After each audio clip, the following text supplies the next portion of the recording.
ಬಿಡದಿ ಭೂಸ್ವಾಧೀನ ವಿರೋಧಿಸಿ ಬೈರಮಂಗಲ, ಕಂಚುಗಾನಹಳ್ಳಿ ಸೇರಿ ವಿವಿಧ ಗ್ರಾಮಗಳ ರೈತರು ನಡೆಸುತ್ತಿರುವ ಪ್ರತಿಭಟನೆಯಲ್ಲಿ ಕೇಂದ್ರ ಸಚಿವ ಎಚ್.ಡಿ. ಕುಮಾರಸ್ವಾಮಿ ಅವರು ಪಾಲ್ಗೊಂಡು ಮಾತನಾಡಿದರು. ಇದೇ ಸಂದರ್ಭದಲ್ಲಿ ಮಾಗಡಿ ಕ್ಷೇತ್ರದ ಮಾಜಿ ಶಾಸಕರಾದ ಮಂಜುನಾಥ್ ಹಾಗೂ ಹಲವಾರು ರೈತರು ಭಾಗಿಯಾಗಿದ್ದರು. ಭೂಮಿಯನ್ನು ಉಳಿಸ್ಕೋಬೇಕು ಅಂತಕ್ಕಂಥ ಹಿನ್ನೆಲೆಯಲ್ಲಿ ಯಾವುದೇ ರೀತಿಯ ರಾಜಕೀಯ ಸೋಂಕುಗಳಿಗೂ ಅವಕಾಶ ಕೊಡದೆ ನಿಮ್ಮ ಬದುಕಿನ ಪ್ರಶ್ನೆಗೋಸ್ಕರ ಹೋರಾಟ ಮಾಡ್ತಾ ಇದ್ದೀರಿ. ಸರ್ಕಾರಗಳು ಬರ್ತವೆ, ಸರ್ಕಾರಗಳು ಹೋಗ್ತವೆ. ಸರ್ಕಾರದ ಆದ್ಯ ಕರ್ತವ್ಯ ಜನಾಭಿಪ್ರಾಯಕ್ಕೆ ಮಣಿಬೇಕು. ನಾವು ಸರ್ಕಾರ ನಡೆಸ್ತಕ್ಕಂಥವ್ರು ಮೊದಲು ಅರ್ಥ ಮಾಡ್ಕೋಬೇಕಾಗಿರ್ತಕ್ಕಂಥದ್ದು ಈ ಒಂದು ನಮ್ಮ ಜವಾಬ್ದಾರಿಗಳು ಏನು ಅಂತಕ್ಕಂಥದ್ದು ಅರ್ಥ ಮಾಡ್ಕೋಬೇಕು. ಈಗಾಗಲೇ ನಮ್ಮ ಮಂಜು ಅವರು ಮಾಜಿ ಶಾಸಕರು ಹಲವಾರು ವಿಷಯಗಳು ಯಾವ ರೀತಿ ನಡ್ಕೊಂಡ್ಬಂದಿದೆ ಅಂತಕ್ಕಂಥದ್ದು ತಮ್ಮ ಮುಂದೆ ಪರಿಣಾಮಕಾರಿಯಾಗಿ ವಿಷಯ ಇಟ್ಟಿದ್ದಾರೆ. ಎಲ್ಲ ವಿಷಯ ಮಂಡನೆ ಮಾಡಿದ್ದಾರೆ. ಇನ್ನು ನಮ್ಮ ಹಿರಿಯರಾಗಿರತಕ್ಕಂಥ ರಾಮಣ್ಣ ಅವರು ಸಹ 2006ರಿಂದ ನಡೆದಂಥ ಘಟನೆಗಳನ್ನು ಸಹ ಅವರು ಜೀವನವೆಲ್ಲ ಕೃಷಿಕರಾಗಿ ಕಳೆದಿದ್ದಾರೆ. ಅವ್ರ ಜೀವನ ಆ ಕಷ್ಟ ಸುಖಗಳ ಬಗ್ಗೆ ಮಾತನಾಡಿದ್ದಾರೆ. ನನ್ನ ತಂಗಿ ಇಲ್ಲಿ ಕಣ್ಣಲ್ಲಿ ನೀರಾಕ್ತಕ್ಕಂಥ ಒಂದು ಸನ್ನಿವೇಶ ಇಲ್ಲ. ಆ ಒಂದು ಕಣ್ಣಲ್ಲಿ ನೀರು ಒಬ್ಬ ತಂಗಿ ಎಲ್ಲ ಇಲ್ಲಿರ್ತಕ್ಕಂಥ ಹಲವಾರು ಕುಟುಂಬದಲ್ಲಿ ಪ್ರತಿನಿತ್ಯ ತಮ್ಮಗಳಲ್ಲಿ ಏನಾಗುತ್ತೋ ಏನೋ ನಮ್ಮ ಮುಂದಿನ ಮಕ್ಕಳ ಭವಿಷ್ಯ, ನಮ್ಮ ಭವಿಷ್ಯ ಅಂತಕ್ಕಂಥ ಒಂದು ಆತಂಕಗಳು ನಿಮ್ಮೆಲ್ಲರಲ್ಲಿವೆ. ನಾನು ಒಂದು ಸಣ್ಣ ಸಭೆಯನ್ನು ನಮ್ಮ ತೋಡಿಸಲು ಒಂದು ಬಾರಿ ಕರೆಸಿದ್ದೆ. ಒಂದು 50 ಜನ ಬಂದಿದ್ದಿರ್ತಾರೆ. ನಾನು ನಿಮ್ಮ ರೆಕಾರ್ಡ್ಸ್ಗಳನ್ನೆಲ್ಲ ಒಂದು ಸರಿಯಾದ ಒಂದಿಸ್ಕೊಂಡು ಇಟ್ಬಿಡಿ. ಕೋರ್ಟ್ ಹೋಗ್ತಕ್ಕಂಥದ್ದಕ್ಕೆ ಏನಾದರೂ ತೀರ್ಮಾನ ಮಾಡಬೇಕಂತ ಅದಕ್ಕೆ ವ್ಯವಸ್ಥೆ ಮಾಡೋಣ ಅಂತ ಹೇಳಿ ನಾನು ಮುಂದಿನ ಕೆಲವು ಘಟನೆಗಳನ್ನು ನಿಮ್ಮ ಮುಂದೆ ಹೇಳಬೇಕು. ಮಹಾನುಭಾವರು ಯಾರಾದರೂ ಕಾಂಗ್ರೆಸ್ನ ಈ ಒಂದು ಭಾಗದ ನಾಯಕರುಗಳಿದ್ದಾರೆ. ಇಲ್ಲ ನಮ್ಮ ಹಳೆ ಸ್ನೇಹಿತ ನಂತರದಲ್ಲೇ ಇದ್ದಲ್ಲ 2006 ಪಾಪ ಬೀದಿಲಿ ಮಾತಾಡ್ತಾರೆ. ಬಹಳ ಈಗ ಬೆಳೆದು ಬಿಟ್ಟಿದ್ದಾರೆ. ನಾವೇನು ಆರ್ಥಿಕವಾಗಿ ನಮ್ಗೆ ಚೆನ್ನಾಗಿದ್ದಾರೆ, ಬೆಳೆದು ಬಿಟ್ಟಿದ್ದಾರೆ, ಈಗ ಮಾತಾಡ್ತಾರೆ. ಅಧಿಕಾರ ತರ್ತಾರೆ. ಅಧಿಕಾರ ನಮ್ಗೆ ಯಾರಿಗೂ ಶಾಶ್ವತವಲ್ಲ ಅಂತಕ್ಕಂಥ ಒಂದು ಸಣ್ಣ ತಿಳುವಳಿಕೆ ಇಲ್ಲದೆ ಇರ್ತಕ್ಕಂಥ ಇವರಲ್ಲಿ ನಾನು ರಾಮನಗರ ಜಿಲ್ಲೆಗೆ ವಿಶೇಷವಾಗಿ ಈ ಭಾಗದಲ್ಲಿ ನಿಮ್ಮ ಒಂದು ರೈತ ಜೀವನ ಏನಿದೆ ಅದೇ ರೀತಿಯಲ್ಲಿ ಬದುಕ್ತಕ್ಕಂಥದ್ದಕ್ಕೆ ನಾನು ಹುಟ್ಟಿದ ಹಾಸನ ಜಿಲ್ಲೆಯಲ್ಲಾದರೂ ಅಂತಿಮವಾಗಿ ನನ್ನ ಬದುಕು ಪ್ರಾರಂಭ ಆಗಿದ್ದು, ನನ್ನ ವೃತ್ತಿ ಪ್ರಾರಂಭ ಆಗಿದ್ದು ಈ ಒಂದು ನೆಲದಿಂದಲೇ ಇರ್ತಕ್ಕಂಥದ್ದನ್ನು ಸ್ಮರಿಸ್ಕೊಳ್ತೀನಿ. ನಾನು ಯಾವಾಗ ನಾನು 1983-84 ನಮ್ಮ ತಂದೆಯವರಿಗೆ ನಾವು ಬೇರೆ ಬೇರೆ ರೀತಿ ವೃತ್ತಿ ಮಾಡೋದವರು ಸಮಾಧಾನ ಇಲ್ಲ. ಅವರು ಬಂದಂಥ ಹಿನ್ನೆಲೆ ಒಂದು ಬಡ ರೈತ ಕುಟುಂಬದಿಂದಲೇ ಬಂದಂಥವ್ರು. ಅವ್ರು ಯಾವಾಗಲೂ ನಮ್ಗೆ ಹೇಳ್ತಾ ಇದ್ದಂಥದ್ದು, ನಾವೇನಾದರೂ ಕೃಷಿಯನ್ನು ಹೊರತುಪಡಿಸಿ ಬೇರೆ ಏನಾದರೂ ಮಾಡಬೇಕು ಅಂದರೆ ನೀವು ಬೇರೆ ಸಂಪಾದನೆ ಮಾಡ್ತಕ್ಕಂಥ ಹಣ ಏನಿದೆ ಬೇರೆ ವೃತ್ತಿ ಮಾಡಿ, ಅದು ನಿಮ್ಮ ಕುಟುಂಬಗಳ ಹಾಳು ಮಾಡ್ತಕ್ಕಂಥದ್ದಕ್ಕೆ ಹಣ ನಿಮಗೆ ಪ್ರೇರೇಪಣೆ ಕೊಡ್ತದೆ.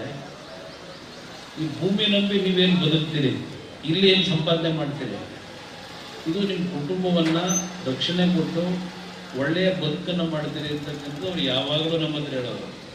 ಚಿಕ್ಕ ಮಕ್ಕಳಿದ್ದಾಗಿತ್ತು. ನಾವೊಂದು ಒಡೆಯನಸಪುರದಲ್ಲಿ ಒಂದು ಸಿನಿಮಾ ಥಿಯೇಟರ್ ಕಟ್ಟಿದಾಗ ಬೆಳಗ್ಗೆ ಅಲ್ಲಿ ಅವರು ಸಂಪಾದನೆ ಮಾಡಿದಂಥ ಒಂದು ಜಮೀನು ಒಡೆಯನಸಪುರದಲ್ಲಿ ನಮ್ಮ ತಾಯಿ ಒಡವೆ ಎಲ್ಲ ಬ್ಯಾಂಕಲ್ಲಿ ಇಟ್ಟು ಖರೀದಿ ಮಾಡಿದಂಥ ಜಮೀನು. ನಾವೆಲ್ಲ ಸಣ್ಣ ಮಕ್ಕಳಿರ್ತಾರೆ. ಆ ಹೊಲದಲ್ಲಿ ನಮ್ಮನ್ನು ಸುತ್ತಿಸ್ಕೊಂಡು ಬೆಳಗ್ಗೆ 6 ಗಂಟೆಗೆ ಅವ್ರು ಎಲ್ಲಾದರೂ ಹೊಲದ ಬದಿನಲ್ಲಿ ಏನಾದರೂ ಸಗಣಿ ಇದ್ದರು, ನಮ್ಮ ಇನ್ನೊಬ್ಬರು ಬ್ರದರ್ ಅಲ್ಲೇನಿದ್ದಾನೆ, ಈ ರೈತನ ಮಗನ ನೋಡಿ ನೀವು ಸಗಣಿ ಬಿದ್ದಿದೆ, ಇದು ಹೊಲದೊಳಗೆ ಹಾಕಿಲ್ಲ, ಇದು ಈ ಥರ ಬಿಟ್ಟಿದೆಯಾ, ಇದ್ರ ಹೋಮತ್ವ ಗೊತ್ತಿದೆಯಾ ಅಂತಕ್ಕಂಥ ಆ ಹಿನ್ನೆಲೆ ಬಂದಿರತಕ್ಕಂಥ ಕುಟುಂಬ ನಮ್ಮದು. ಅವರ ಒಂದು ಹಿಂಸೆಗೆ ಆ ಥಿಯೇಟರ್ ಕಟ್ಟಿದ್ರ ಬಗ್ಗೆ ಅವ್ರು ಹೇಳ್ತಿದ್ರು, ಅಲ್ಲಿ ಸಂಪಾದನೆ ಏನು ಮಾಡ್ತೀರಿ ಇವತ್ತಿಂದ ನಿಮ್ಮ ಬದುಕನ್ನು ಹಾಳು ಮಾಡ್ತಿದ್ದ ಕುಟುಂಬಗಳನ್ನು ಈ ಭೂಮಿ ನಮ್ಮ ಬದುಕಪ್ಪ ಅಂತ ಅವರ ಒಂದು ಹಿನ್ನೆಲೆಯಲ್ಲಿ ನಾನು ನನ್ನ ವೃತ್ತಿ ಒಂದು ಸಿನಿಮಾ ಅಂತ್ಯದಾರನಾಗಿ ಸಂಪಾದನೆ ಮಾಡ್ತಿದ್ದೆ. ಬೆಂಗಳೂರು ಸುತ್ತಮುತ್ತ ಹಲವಾರು ಭಾಗದಲ್ಲಿ ಒಂದು 15-20 ಎಕರೆ ಜಮೀನು ಖರೀದಿ ಮಾಡಬೇಕು ಅಂತೇಳಿ ಹಲವಾರು ವರ್ಷಗಳು ಓಡಾಡಿದೆ. ದೇವನಹಳ್ಳಿ ಭಾಗದಲ್ಲೂ ಓಡಾಡಿದೆ, ಮತ್ತು ನಮ್ಮ ಮಾಗಡಿ ಚಂದ್ರಪ್ಪ ಸರ್ಕಲ್ವಾಗಿ ಎಲ್ಲ ಕಡೆ ಹೋಗ್ತಿದೆ. ಅಂತಿಮವಾಗಿ ಇನ್ನೊಬ್ಬರು ಚೈನಾ ಸಾಗರ ಅಂತೇಳಿ ನಾನು ಬಿಡದಿಲ್ಲಿದ್ದೆ.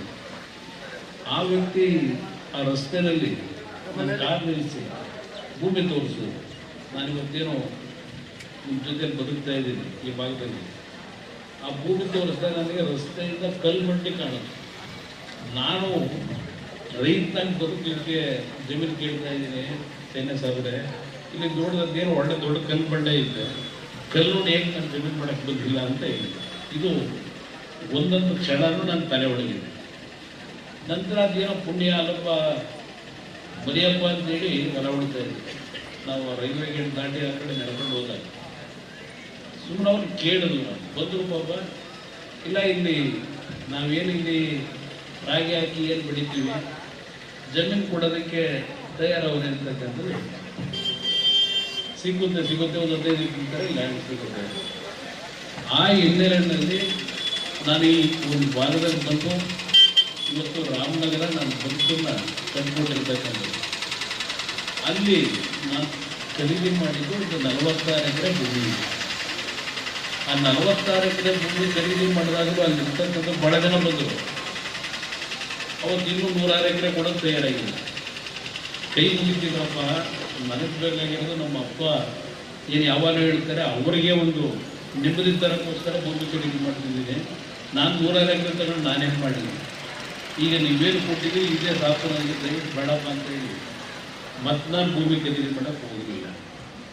ಇದು ನನ್ನ ಹಿನ್ನೆಲೆ ನಿಮ್ಮೆಲ್ಲರ ಗಮನಕ್ಕೆ ತರ್ತಾ ಇದ್ದೀನಿ. 73ರಲ್ಲಿ ಖರೀದಿ ಮಾಡಿದ್ದೀನಿ. ಇವತ್ತು ಸಹ ನನಗೆ ಕೊಡದೇ ಇರೋ ಕಾಟ ನೀವೆಲ್ಲ ನೋಡ್ತಾ ಇದ್ದೀವಿ. ಅಲ್ಲಿರೋ 4 ಎಕರೆ ಒತ್ತುವರಿ ಮಾಡಿಬಿಟ್ಟಿದ್ದೀನಿ ನಾನು ಅಂತ ಹೇಳಿ ಸರ್ಕಾರಿ ಭೂಮಿನ. ಕೊಡಬಾರದ ಕಾಟ್ಲೆ ನನಗೆ ಕೊಡ್ತಾವ್ರಿಗಿನ ಸರ್ಕಾರದಲ್ಲಿ ನಡೀತಾ ಇದೆಯಲ್ಲ. ಸಾವಿರಾರು ಕೋಟಿ ಬೆಲೆ ಮಾಡ್ತಕ್ಕಂಥ ಭೂಮಿಯಲ್ಲಿ ನಿಮಗಿರ್ತಕ್ಕಂಥದ್ದು ಸಾವಿರಾರು ದಾಖಲೆಗಳನ್ನೆಲ್ಲ ತಿಳ್ಕೊಂಡಿದ್ದೀನಿ. ಈಗಿನ ಈ ಘಟನೆ ನೋಡಿದಾಗ ಸಮಯ ಬರಲಿ ಅಂತ ಕಾಯ್ತಾ ಇದ್ದೀನಿ. ಈ ವೇದಿಕೆ ಮುಖಾಂತರ ಅವ್ರಿಗೂ ಈ ಸಂದೇಶ ಕೊಡ್ತಾ ಇದ್ದೀನಿ. ನಿಮ್ಮ ಕಣ್ಣಲ್ಲಿ ನೀರೇನಿದೆ, ಆ ಹೆಣ್ಣು ಮಗಳ ಕಣ್ಣಲ್ಲಿ ನೀರಾಗಿದೆ, ನನ್ನ ಕಣ್ಣಾಗಿದೆ, ನನ್ನ ಸ್ವಂತ ತಂಗಿ ಇದ್ದಾಗಿ. ನಿಮ್ಮ ಕಣ್ಣಲ್ಲಿ ನೀರು ಬಂದರೆ ನಾವು ನಿಮ್ಮ ಕಣ್ಣಿಗೆ ನೀರು ತರ್ತಕ್ಕಂಥ ರೀತಿಯಲ್ಲಿ ನಮ್ಮ ನಡವಳಿಕೆ ಇದ್ದು ಈ ಪರಿಸ್ಥಿತಿ ನಾವು ಜನಪ್ರತಿನಿಧಿಗಳಾಗಿ ಕೆಲಸ ಮಾಡಲಿಕ್ಕೆ ಅರ್ಹತೆ ಇಲ್ಲ ಅನ್ನೋದು ನನ್ನ ಅಭಿಪ್ರಾಯ. ಅದೆಲ್ಲ ಒಂದು ಭಾಗ. ನಾನು ಬಂದಿದ್ದು ಇಲ್ಲಿಗೆ ಜಿಲ್ಲೆಗೆ ಹೇಳಿಬಿಟ್ಟು ಈ ಮಣ್ಣಿನ ಗುಣ ನನಗೆ ಏನಿತ್ತು ಅಂತಕ್ಕಂಥದ್ದು. ನಂತರ 2000 ಇಸ್ವಿನಲ್ಲಿ ನಾನು 3 ಬಾರಿ ಮೊದಲು ಗೆಲ್ಲಿಸಿದ್ರಿ, ಮತ್ತೆ 2 ಚುನಾವಣೆಯಲ್ಲಿ ಸೋತೆ ನಾನು. ರಾಮನಗರದಲ್ಲಿ ಒಂದು ಹಳ್ಳಿಗೆ ವಯಸ್ಸಾಗಿರೋ ಅಜ್ಜಿ ಯಾವುದೋ ಮದುವೆಗೆ ಹೋಗಿ ಬರಬೇಕಾದ್ರೆ, ಯಾಕಪ್ಪ ಅಲ್ಲೆಲ್ಲ ಹೋದೆ ಸಾಧ್ಯವರಿಗೆ, ಇದ್ದೀನಿ ಮನೆ ಕಡಪ್ಪ, ಇದು ಊರು ಬಿಟ್ಟು ಬೇಡ ಬರ್ತಿರೋವರಿಗೆ ಇದೇನ ಅಂತ ಹೇಳಿ ನನಗೆ ಕೆಲಸ ಸರಿ ಬೆಳೆದಂತ ಇವತ್ತು ನನ್ನ ಮನಸ್ಸಿನಲ್ಲಿ ಉಳಿದಿದ್ದೀನಿ. ನಂತರ ನಾನು ಸೋತ ನಂತರ ರಾಜಕೀಯ ಬಿಡಬೇಕು ಅಂತ ಇದ್ದೆ. ಮೊದಲನೇ ಬಾರಿ ಇವತ್ತು ಮೆಂಬರ್ ಮಾಡಿದ್ದೀನಿ. ನಾನು ಮಾಡಿದಂಥ ಕೆಲಸಗಳು ಮರೆತರು, ಸೋಲಿಸೋದು, ರಾಜಕೀಯ ಬಿಡಬೇಕು ಅಂತಿದ್ದೆ. ಆದರೆ ಹಲವಾರು ಜನ ವಯಸ್ಸಾಗಿರೋರು ನನ್ನ ಮನೆ ಹತ್ರ ಬರೋರು 4 ಗಂಟೆ ಆದರೂ ಕಾಯೋದು. ನಾನು ಬೈಕೊಂಡು ಹೋಗಲಿ ಅಂತ ನಾವು ಭೇಟಿ ಬಿಡೋಕೆ ಹೋಗ್ತಿದ್ದೆವು. ಆದರೆ ಸಾಯಂಕಾಲ ತಳಗಡೆ ಬಂದರೆ ಏನಕ್ಕೆ ಯಾಕೆ ಕೂಡ ಬಂದಿದ್ದೀವಿ, ಯಾಕೆ ಸುಮ್ಮನೆ ಬಿಟ್ಟಿದ್ದೀರ, ಆಡ್ಕೊಳ್ತಿದ್ದೀವಿ, ಇಲ್ಲಪ್ಪ ನೀವು ನೋಡ್ಕೊಂಡು ಹೋಗಿ ಬಂದಿದ್ದೀವಿ.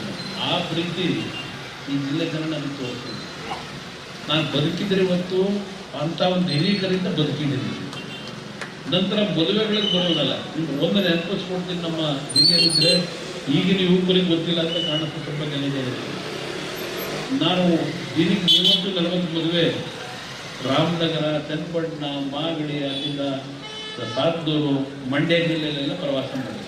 99 ನಾನು ನಿಮ್ಮನ್ನು ಕೇಳ್ತೀನಿ, ಈ ಸರ್ಕಾರ 4 ವರ್ಷದಿಂದ ಇದೆ, ಮಹಾನುಭಾವ ಇದ್ದಲ್ಲ ಮಂತ್ರಿ ಎಸ್ ಎಂ ಕೃಷ್ಣ ಅವ್ರ ಕಾಲದಲ್ಲಿ ಈ ರಸ್ತೆಗಳೆಲ್ಲ ಹೇಗಿದ್ದವು ಇಡೀ ರಾಮನಗರ ಜಿಲ್ಲೆಯಲ್ಲಿ ನಾನು ಹೇಳಿದೆ. 1 ರಸ್ತೆಗಳು ನೆಟ್ಟಿಗಿತ್ತು, ಬರೀ ಗುಂಡಿಗಳು. 2004 ನನ್ನನ್ನು ಆಯ್ಕೆ ಮಾಡ್ಕೊಂಡು 2004 ನಂತರ ಈ ಜಿಲ್ಲೆಯ ಅಭಿವೃದ್ಧಿ ಪ್ರತಿ ಹಳ್ಳಿ ರಸ್ತೆಗಳಿರಲಿ, ಎಲ್ಲ ರೀತಿಯ ಅಭಿವೃದ್ಧಿ, ಮಕ್ಕಳ ಶಾಲೆಗಳು ಪ್ರಮುಖವಾಗಿ ಅದು ಎಲ್ಲವನ್ನ ಯಾವ ರೀತಿ ಕೆಲಸ ಮಾಡಿದ್ದೀವಿ ಇತಿಹಾಸ ಇದೆ. ನಾನು ಹೊಗಳ್ಕೊಂಡು ಹೇಳಬೇಕಾಗಿದೆ, ನನ್ನ ಕರ್ತವ್ಯ ಮಾಡಿದೆ. ಇದೇ ಒಂದು ಸಂದರ್ಭ 2006 ನಾನು ಮುಖ್ಯಮಂತ್ರಿ ಆಗಬೇಕಾದಂಥ ಅನಿವಾರ್ಯತೆ ಬಂತು. ಆ ಸಂದರ್ಭದಲ್ಲಿ ಹಲವಾರು ಯೋಜನೆಗಳನ್ನು ತಂದು ಇಡೀ ರಾಜ್ಯದಲ್ಲಿ ಬೆಂಗಳೂರು ನಗರದಲ್ಲಿ ಹಲವಾರು ಸಮಸ್ಯೆಗಳಿವೆ. ಆ ಸಮಸ್ಯೆಗಳಿಗೆ ಏನಾದರೂ ಒಂದು ಒಳ್ಳೆಯ ರೀತಿಯಲ್ಲಿ ಅಭಿವೃದ್ಧಿ ಆಗಬೇಕು ಅನ್ನೋ ದೃಷ್ಟಿಯಿಂದ ಬೆಂಗಳೂರಲ್ಲಿ ಹಲವಾರು ಯೋಜನೆಗಳು ಮಾಡೋದು ನಾವು ಪ್ರಚಾರ ತಗೊಳ್ಳಿಲ್ಲ. ಬೇರೆಯವರು ಸಣ್ಣ ಕೆಲಸ ಮಾಡಿ ಪ್ರಚಾರ ತಗೊಳ್ತಾರೆ.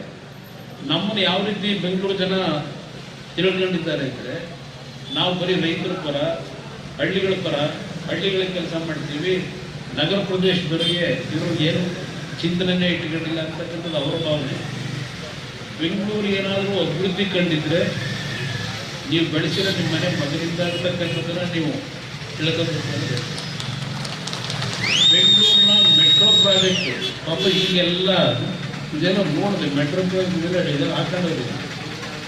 ಮೊದಲನೇ 19 ಕಿಲೋಮೀಟರ್ ಬೆಂಗಳೂರು ನಗರದಲ್ಲಿ ಈ ಮೆಟ್ರೋ ರೈಲಿನ ಕೆಲಸ ಪ್ರಾರಂಭ ಮಾಡಿದ್ದು ಇದೇ ಕುಮಾರಸ್ವಾಮಿ ಅಂತಕ್ಕಂಥದ್ದು ಯಾರು ಹೇಳಲಿಲ್ಲ. ನಾನು ಅವ್ರು ಬೋರ್ಡ್ ಹಾಕೊಂಡಿಲ್ಲ, ನಾನೇ ಮಾಡ್ತಿದ್ದೆ ನೋಡಿ. 19 ಕಿಲೋಮೀಟರ್ ಪ್ರಾರಂಭ ಮಾಡಿದ್ದು ನಾನು. ಈಗೆಲ್ಲ ಬಂದು ಸರ್ಕಾರದಲ್ಲಿನ ಕೆಲಸಗಳು ನಡೀತಾವೆ, ಇಲ್ಲ ಅಂತ ಹೇಳಿ. ಅದರ ಜೊತೆಗೆ 5 ನಗರಸಭೆಗಳನ್ನೆಲ್ಲ ಬಂದ್ ಮಾಡಿ ಬೃಹತ್ ಬೆಂಗಳೂರು ಮಹಾನಗರ ಮಾಡಿ 25,000 ಕೋಟಿ ಅಭಿವೃದ್ಧಿ ಕಾರ್ಯಕ್ರಮವನ್ನು ಮಾಡಿದ್ದು ನಾನು. ಅದರಿಂದ ಬೆಂಗಳೂರು ಹೊರವಲಯದಲ್ಲಿ ಇರ್ತಕ್ಕಂಥ ಹಲವಾರು ಪ್ರದೇಶದಲ್ಲಿ ಮಣ್ಣಿನ ರಸ್ತೆ ಇದ್ದವು, ಕಾಂಕ್ರೀಟ್ ರೋಡ್ಗಳು, ರಸ್ತೆಗಳು ಇವತ್ತು ನಾವು ನೋಡ್ತಾ ಇದ್ರೆ ಬೆಂಗಳೂರೊಳಗೆ. ಅವತ್ತು ನನ್ನ ಒಂದು ಏನು ಯೋಚನೆ ಮಾಡಿದ್ದೆ ಅದರ ಹಿನ್ನೆಲೆಯಲ್ಲಿ ಒಂದು ಬೆಂಗಳೂರು ನಗರ ಆಗಿತ್ತು. ಸಿಟಿ ಒಳಗೆ 59 ರಸ್ತೆಗಳನ್ನ ಅಗಲೀಕರಣ ಮಾಡಿದ್ದೆ. ಇದ್ದಿದ್ದು 20 ತಿಂಗಳು ನಾನು ಇದೆಲ್ಲ ಪ್ರಚಾರ ಮಾಡ್ಕೊಳ್ಳಿಕ್ಕೆ ಹೋಗಲಿಲ್ಲ. ಕಾವೇರಿ ನೀರೇನಾದರೂ ಬಂದಿದ್ರೆ ದೇವೇಗೌಡರಿಂದ ಬಂತಾರೆ. ಬೆಂಗಳೂರು ನಗರ ಜಿಲ್ಲೆಯಲ್ಲಿ ಕಾವೇರಿ ನೀರು ಬರ್ತಿದೆ. ಇವತ್ತು ನನ್ನ ತಾಯಿಗೆ ಕೂತಿದ್ದೀನಿ. 2004 ನನ್ನೇನು ಆಯ್ಕೆ ಮಾಡಿದ್ರಿ, ಶಾಸಕರು ಮಾಡ್ಕೊಂಡ್ರಿ. ಹಲವಾರು ಬಾರಿ ರಾತ್ರಿ ಸಂದರ್ಭದಲ್ಲಿ ಬಂದಾಗ ನಮ್ಮ ಕಾವೇರಿ ನೀರುಗಳನ್ನ ಇಲ್ಲಿ ಕುಡಿಯೋಕ್ಕಾಗಲ್ಲ ಅಂತ ಹಲವಾರು ಬಾರಿ ನೀವು ಹೇಳಿದ್ದನ್ನು ನಾವು ಬಂದಿದ್ದೀವಿ. ಕಾವೇರಿ ನೀರನ್ನ ಈ ಭಾಗ ಕೊಡಬೇಕು ಕೂಡ ನನ್ನ ಆಸೆ. ಆದರೆ ಅಧಿಕಾರ ಇದ್ದಿದ್ದು 20 ತಿಂಗಳು ತರಕ್ಕಾಗಲಿಲ್ಲ ಅಂತ. ಈಗೇನು ಕೆಲವು ಕಾರ್ಯಕ್ರಮಗಳು 2ನೇ ಬಾರಿ ಮುಖ್ಯಮಂತ್ರಿ ಆಗುವಾಗ ಮಾಡೋದನ್ನು ಬಂದ ಹೇಳ್ತಾ ಇರ್ತೀವಿ.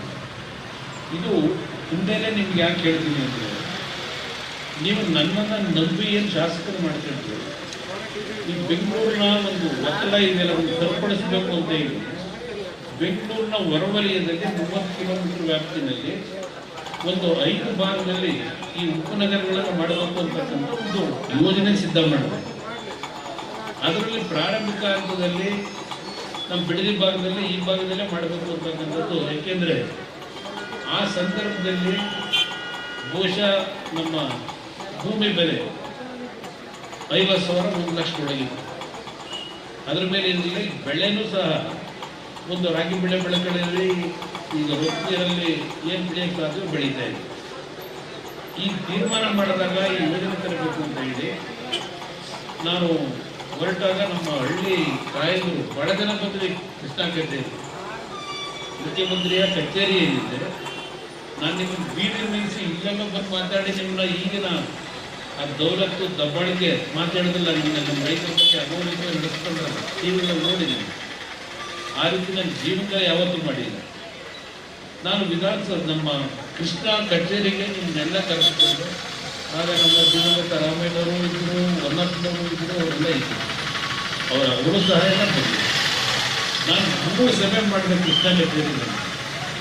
ಆ ಸಂದರ್ಭದಲ್ಲಿ ಒಬ್ಬ ತಾಯಿ ನನಗೆ ಹೇಳಿದ್ದು, ಏನಪ್ಪ ನೀನು MLA ಮಾಡಿದ್ದು, ನಾವು ನಮ್ಮನ್ನೆಲ್ಲ ಊರು ಖಾಲಿ ಮಾಡಿಸಿ ಹೋಗೋದಿಲ್ಲ, ನೀನೀಗ ದುಡ್ಡು ಕೊಡ್ತೀಯ, ಈಗ ಆ ದುಡ್ಡು ತಗೊಂಡು ನಾವು ಏನು ಮಾಡೋದು, ನಮ್ಮ ಕುಟುಂಬದ ಮಕ್ಕಳು ದುಡ್ಡು ತುಂಬ ಬಂತು ಅಂತ ಹೇಳಿ ಭೂಮಿ ಬೆಲೆ ಗೊತ್ತಿದೆ, ಅದು ತಗೊಂಡು ಎಲ್ಲೋ ಇದೋ ಇಸ್ಬಿಟ್ಟು ಅದೋ ಇದೋ ಆಡಿ ಕಳ್ಕೊಂಬಿಟ್ರೆ ನಮ್ಮ ಕುಟುಂಬದ ಪರಿಸ್ಥಿತಿ ಏನು ಅಂತೇಳಿ ಒಂದು ತಾಯಿ ಹೇಳಿದಂಥದ್ದು ಇವತ್ತು ನಾನು ಬರಲಿಕ್ಕೆ ಸಾಧ್ಯ ಇಲ್ಲ. ಇದೆಲ್ಲ ನನಗೆ ಅನುಭವ ಆಯಿತು. ಅವತ್ತು ನಾನು ಮಾಡ್ಲಿಕ್ಕೆ ಕಾರಣ ಭೂಮಿ ಬೆಲೆ ಏನು ಅಂಥದ್ದೇ ಇರಲಿಲ್ಲ. ಜೊತೆಗೆ ನೀವು ಬೆಳೀತಕ್ಕಂಥದ್ದು ಅಂತ ದೊಡ್ಡ ಮಟ್ಟದಲ್ಲಿ ಲಾಭ ಇರಲಿಲ್ಲ. ಬಸ್ಸುಗಳನ್ನು ದೊಡ್ಡ ಮಟ್ಟದಲ್ಲಿ ಈಗ ಸಾಗ್ತಾ ಇದ್ರಲ್ಲ, ಆ ಥರ ಇರಲಿಲ್ಲ. ಆ ಹಿನ್ನೆಲೆಯಲ್ಲಿ ನಾನು ಮಾಡಲಿಕ್ಕೆ ಹೊರಟೆ. ನನ್ನ ತಂಗಿ ಒಂದು ಮಾತು ಹೇಳಿದ್ದೀನಿ, ಅವತ್ತು ನೀನೇನಾದರೂ ಮಾಡಿಬಿಟ್ಟಿದ್ರೆ ನಾವು ಅದೇ ದುಡ್ಡು ತಗೊಂಡು ಏನಾದರೂ 5-6 ಕಿಲೋಮೀಟ್ರ್ 10 ಕಿಲೋಮೀಟ್ರ್ ದೂರದಲ್ಲಿ ಹೋಗಿ ಒಂದು 10 ಎಕರೆನೋ 20 ಎಕರೆನೋ ನಾವು ತಗೊಂಡು ಜೀವನ ಮಾಡ್ಬೋದಾಗಿತ್ತು ಅಂತ ಮಾತಾಡಿದ್ವಿ. ಹಲವಾರು ಭಾಗದಲ್ಲಿ ಇವತ್ತು ಆ ರೀತಿಯ ಒಂದು ಭೂಮಿ ಖರೀದಿ ಮಾಡಿ ಬದುಕ್ತಾ ಇದ್ದಾರೆ ಹಲವಾರು ಜನ. ಆದರೆ ಇವತ್ತು ಭೂಮಿ ಖರೀದಿ ಮಾಡೋದಕ್ಕೆ ರಾಜ್ಯದ ಯಾವ ಬೆಲೆ ಹೋದ್ರೂ ಸಾಧ್ಯ ಇಲ್ಲ. ನೀವು ಇವತ್ತಿನ ಬೆಲೆ ಏರ್ತಾ ಇದೆ, ಒಂದೊಂದು ಕ್ಷಣಕ್ಕೂ ಇವತ್ತು ಬೆಲೆ ಏರ್ತಾ ಇದೆ. ಈಗ ನಿನ್ನೆ ಹಾಸನದಲ್ಲಿ ಒಂದು ನಮ್ಮ ಪಕ್ಷದ ದೊಡ್ಡ ಕಾರ್ಯಕ್ರಮ, ಅಲ್ಲಿ ನಾನೇ ಮುಖ್ಯಮಂತ್ರಿ ಇದ್ದಾಗ 2ನೇ ಬಾರಿ 1008 ಎಕರೆಗೆ 2007 ಅಲ್ಲಿ ಒಂದು ಹೌಸಿಂಗ್ ಬೋರ್ಡ್ನ ಬಡಾವಣೆ ನಿರ್ಮಾಣ ಮಾಡಬೇಕು ಅಂತೇಳಿ ಒಂದು ನೋಟಿಫಿಕೇಶನ್ ಮಾಡಿದ ಭೂಮಿ ಇತ್ತು.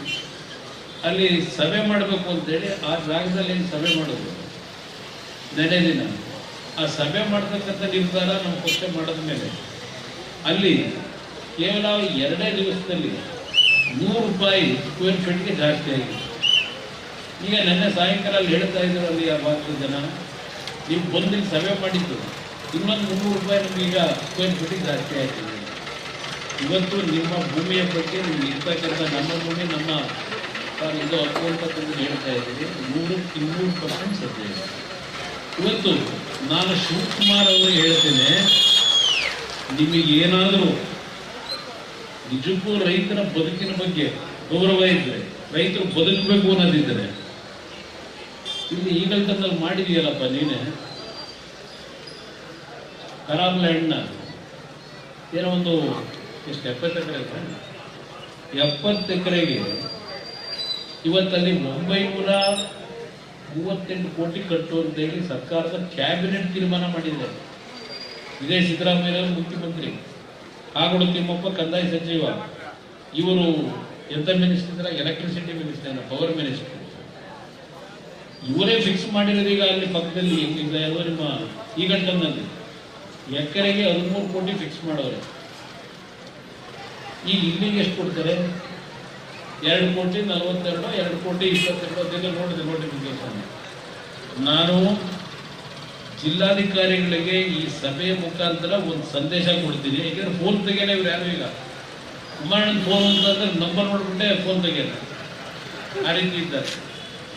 ಕಾಲ ಹೀಗೆ ಇರಲ್ಲ. ಈಗ ಒಂದು ವಾರದಿಂದ ಏನೋ ಚಿತ್ರದುರ್ಗದಲ್ಲ ಯಾರೋ ಒಬ್ಬರು ಇದ್ದಾರೆ, ಒಬ್ಬರು ಇಂಜಿನಿಯರ್, ಸ್ವೀಟ್ ಇಂಜಿನಿಯರು, ಅವರು ರಿಟೈರ್ ಆಗಿದ್ದಾರೆ. ಈಗ ಮೊನ್ನೆ ಕೋರ್ಟಲ್ಲಿ ಅವರು ಅಧಿಕಾರದಲ್ಲಿದ್ದಾಗ ಮುಖ್ಯ ಅಭಿಯಂತರಾಗಿ ಒಂದು ಕೆಲವು ನಿರ್ಣಯ ಮಾಡಿದ್ರೆ ತಪ್ಪೇನು ಮಾಡಿದ್ರು, 4 ವರ್ಷ ಜೈಲು ಈಗ ಹಾಕಿದೆ. ಸರಿ, ರಾಮನಗರದಲ್ಲಿ ಅಷ್ಟೆಲ್ಲ ಇಡೀ ರಾಜ್ಯದ ಅಧಿಕಾರಿಗಳಿಗೆ ಹೇಳ್ತೇನೆ, ಈ ಸರ್ಕಾರದಲ್ಲಿ ಇರ್ತಕ್ಕಂಥ ಮಂತ್ರಿಗಳು, ಶಾಸಕರು ನಿಮ್ಮ ಮೇಲೆ ಒತ್ತಡ ಹಾಕಿದ್ರು ಅಂತೇಳಿ ಕಾನೂನು ಬಾಹಿರವಾದಂಥ ರೀತಿಯಲ್ಲಿ ತೆಗೆದುಕೊಳ್ಳಂಥ ನಿರ್ಧಾರ ನನಗೆ ವಿಶ್ವಾಸ ಇದೆ. ಈಗೆಲ್ಲೋ ಮುಖ್ಯಮಂತ್ರಿಗಳು ನಿನ್ನೆ ನಾನು ಹಾಸನದಲ್ಲಿ ಭಾಷಣ ಮಾಡೋದಲ್ಲ, ಅದರ ಬಗ್ಗೆ ಮೈಸೂರಿನ ರಿಯಾಕ್ಷನ್ ಕೊಟ್ಟರು. ಕುಮಾರಸ್ವಾಮಿ ಏನು ಮುಖ್ಯಮಂತ್ರಿ ಆಯ್ತಾನೆ, ಬಿಜೆಪಿ JDS ಸರ್ಕಾರ ಬಂದರೂ ಮತ್ತೆ ಯಾರಾದರೂ ಹಾಕ್ಬೇಕು ಇದ್ದರೆ ನಾವೇ ಮುಖ್ಯಮಂತ್ರಿಗಳು, ನಮಗೆ ಅಧಿಕಾರ ಇರ್ತೀವಿ ಈಗೆಲ್ಲ ಹೇಳೋರು. ಇವತ್ತು ನನ್ನನ್ನು ಬೆಳೆಸಿರ್ತಕ್ಕಂಥ ನನ್ನ ತಂದೆ ತಾಯಿಗಳಿದ್ದೀರಿ, ನಿಮಗೆ ಒಂದು ಭರವಸೆ ಕೊಡ್ತೀನಿ, 2028 ನಿಮ್ಮದೇ ಸರ್ಕಾರ, ನಮ್ಮದಲ್ಲ, ನಿಮ್ಮದೇ ಸರ್ಕಾರ ಬರುತ್ತೆ. ಈಗ ಇದೇನೋ ಮಾಡ್ಕೊಂಡು ಹೊರಟವರಲ್ಲ, ಇದು ಅಷ್ಟು ಸುಲಭವಾಗಿ 2 ವರ್ಷದಲ್ಲಿ ಇವೇನು ಮಾಡೋಕ್ಕಾಗಲ್ಲ. ಇದು ಇನ್ನೂ ನಡೀತದೆ, ಭಾಳ ಹೋರಾಟ ನಡೀತದೆ. ನಿಮ್ಮ 362 ಹೋರಾಟ ಇದೆಯಲ್ಲ, ಆ ಹೋರಾಟದ ನೋವಿದೆಯಲ್ಲ ಅಷ್ಟು ಸುಲಭ ಇಲ್ಲ. ನೀವು ಮಾಡಿರೋ ಹೋರಾಟದ ನೋವು ಅಷ್ಟು ಸುಲಭವಾಗಿ ಇದನ್ನು ಮಾಡಲಿಕ್ಕೆ ಆಗದಿಲ್ಲ. ಇವರು ದುಡ್ಡೇನಿದೆ, ಈ ಸರ್ಕಾರದಲ್ಲಿ ದುಡ್ಡಿಲ್ಲ, ದುಡ್ಡೆಲ್ಲಿದೆ ಅಂತಾರೆ ಇವರು. ನಿಮ್ಮ ಜಮೀನು ಇಟ್ಕೊಂಡು ಅದನ್ನು ದುಡ್ಡು ಸಂಪಾದನೆ ಮಾಡೋಕೆ ಹೊರಟವ್ರು. ಈಗ ಇವ್ರು ಮಾಡೋಕೆ ಹೊರಟಿದ್ರು.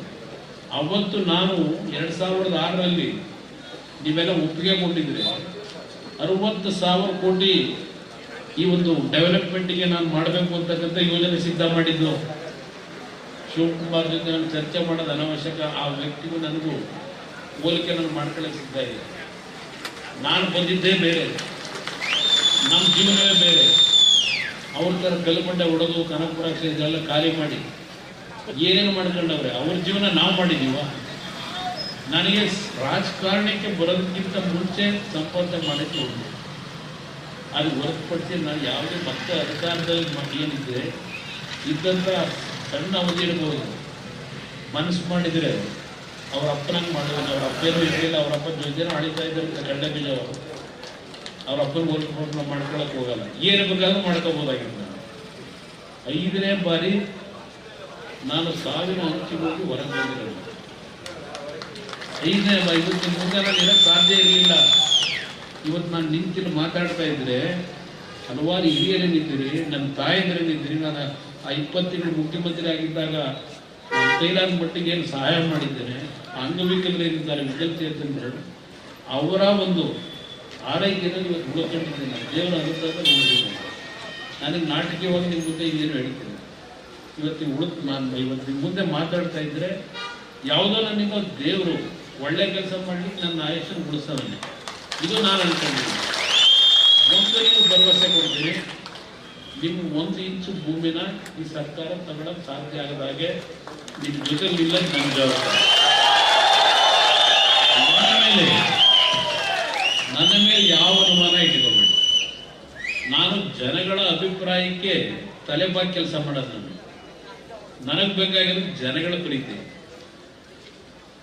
ನಾನು ಈ ಭೂಮಿಗೆ ಹೋಗಬೇಕಾದ್ರೆ ಅಯ್ಯೋ ಇಂಥವ್ರೊಬ್ಬ ನಮ್ಮನ್ನು ಬಿಟ್ಟು ಹೋದ್ನಲ್ಲಪ್ಪ ಅಂತ ಹೇಳಿ ನೀವೆರಡು ಕಣ್ಣಿಂದ ನೀರನ್ನ ಹೊರಗಡೆ ತರ್ತಿರಲ್ಲ. ಅದು ನನ್ನ ಆಸ್ತಿ. ಪಾಪ ಅವರು ಯಾರೋ ಅವ್ರು ಕಂಬೇಳವ ನಿಮ್ಮನ್ನೇ ಕುಮಾರಸ್ವಾಮಿ ಬಂದರೆ ಡೆಲ್ಲಿಯಿಂದ ಮಾತಾಡೋದೇ ಚಪಲ ಅಂತ ಹೇಳಿ ನಾನು ಚಪಲ ಆದೇನೆ. ಜನಗಳಿಗೆ ತೊಂದರೆ ಆದಾಗ ಅವ್ರ ಪರವಾಗಿ ಧ್ವನಿ ಅಂತ ಮಾತಾಡೋದೇ ನಾನು ಚಪಲ. ಅವ್ರ ಚಪಲ ಏನು? ಲೂಟಿ ಹೊಡೆಯೋದು ಅವ್ರ ಚಪಲ. ನಮಗೂ ಅವ್ರಿಗೂ ಇರೋ ವ್ಯತ್ಯಾಸ ಇದು ತಾಯಿ. ನಮ್ಮ ತಾಯಂದ್ರಿಗೆ ಇವತ್ತು ಈ ಮಟ್ಟಕ್ಕೆ ಬಂದಿದ್ರೆ ನಾನು ಇವತ್ತು ನರೇಂದ್ರ ಮೋದಿಯವರು ಗುರುತಿಸಿ ನಾನು ಮಂತ್ರಿ ಮಾಡ್ಕೊಂಡಿದ್ದೆ ಅದರ ಸಂಪೂರ್ಣ ಆ ಕೀರ್ತಿ ನಿಮ್ಗಳಿಗೆ ಹೋಗ್ಬೇಕು.